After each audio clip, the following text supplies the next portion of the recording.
Marc, chapitre 6. Jésus partit de là et se rendit dans sa patrie. Ses disciples le suivirent. Le jour du sabbat, il se mit à enseigner dans la synagogue. Beaucoup de gens l'entendirent. Ils étaient étonnés et disaient: D'où cela lui vient-il? Quelle est cette sagesse qui lui a été donnée? Et comment de tels miracles se font-ils par son intermédiaire? N'est-il pas le charpentier, le fils de Marie, le frère de Jacques, de Josès, de Jude et de Simon? Et ses sœurs ne sont-elles pas ici parmi nous? Et ils représentaient un obstacle pour eux. Mais Jésus leur dit: Un prophète n'est méprisé que dans sa patrie, parmi ses parents et dans sa famille.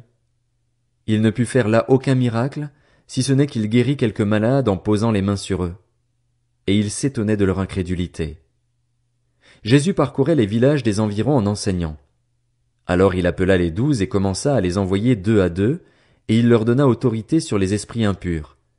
Il leur recommanda de ne rien prendre pour le voyage, sauf un bâton, de n'avoir ni pain, ni sac, ni argent dans la ceinture, de chausser des sandales et de ne pas mettre 2 chemises. Puis il leur dit: Si quelque part vous entrez dans une maison, restez-y jusqu'à votre départ. Et si, dans une ville, les gens ne vous accueillent pas et ne vous écoutent pas, retirez-vous de là et secouez la poussière de vos pieds en témoignage contre eux. Je vous le dis en vérité, le jour du jugement, Sodome et Gomorrhe seront traités moins sévèrement que cette ville-là. Ils partirent et prêchèrent en appelant chacun à changer d'attitude. Ils chassaient beaucoup de démons, appliquaient de l'huile à beaucoup de malades et les guérissaient. Le roi Hérode entendit parler de Jésus, car son nom était devenu célèbre.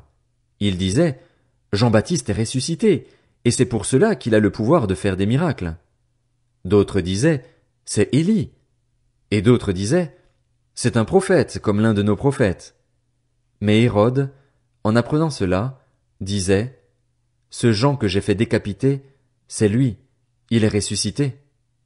En effet, Hérode lui-même avait fait arrêter Jean et l'avait fait enchaîner en prison à cause d'Hérodiade, la femme de son frère Philippe, qu'il avait épousée, car Jean lui disait: Il ne t'est pas permis d'avoir pour femme l'épouse de ton frère.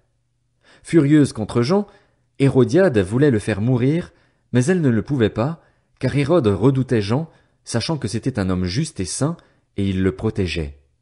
Après l'avoir entendu, il était souvent perplexe, et c'était avec plaisir qu'il l'écoutait.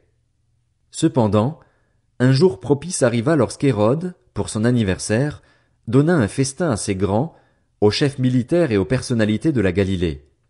La fille d'Hérodiade entra dans la salle, elle dansa et plut à Hérode et à ses invités. Le roi dit à la jeune fille: Demande-moi ce que tu veux, et je te le donnerai. Il ajouta avec serment: Ce que tu me demanderas, je te le donnerai, même si c'était la moitié de mon royaume. Elle sortit et dit à sa mère: Que demanderai-je? Sa mère répondit: La tête de Jean-Baptiste. Elle s'empressa aussitôt de rentrer vers le roi et lui fit cette demande: Je veux que tu me donnes à l'instant, sur un plat, la tête de Jean-Baptiste. Le roi fut attristé, mais, à cause de ses serments et des invités, il ne voulut pas refuser. Il envoya sur-le-champ un garde, avec ordre d'apporter la tête de Jean-Baptiste. Le garde alla décapiter Jean dans la prison et apporta la tête sur un plat. Il la donna à la jeune fille et la jeune fille la donna à sa mère. Quand les disciples de Jean apprirent cette nouvelle, ils vinrent prendre son corps et le mirent dans un tombeau. Les apôtres se rassemblèrent autour de Jésus et lui racontèrent tout ce qu'ils avaient fait et tout ce qu'ils avaient enseigné. Jésus leur dit: Venez à l'écart dans un endroit désert et reposez-vous un peu. En effet, il y avait beaucoup de monde qui allait et venait, et ils n'avaient même pas le temps de manger. Ils partirent donc dans une barque pour aller à l'écart dans un endroit désert. Beaucoup de gens les virent s'en aller et le reconnurent, et de toutes les villes on accourut à pied et on les devança à l'endroit où ils se rendaient. Quand il sortit de la barque, Jésus vit une grande foule et fut rempli de compassion pour eux, parce qu'ils étaient comme des brebis qui n'ont pas de berger, et il se mit à leur enseigner beaucoup de choses. Comme l'heure était déjà bien tardive, ses disciples s'approchèrent de lui et dirent: Cet endroit est désert, et il est déjà tard. Renvoie-les afin qu'ils aillent dans les campagnes et dans les villages des environs pour s'acheter du pain, car ils n'ont rien à manger. Jésus leur répondit: Donnez-leur vous-même à manger.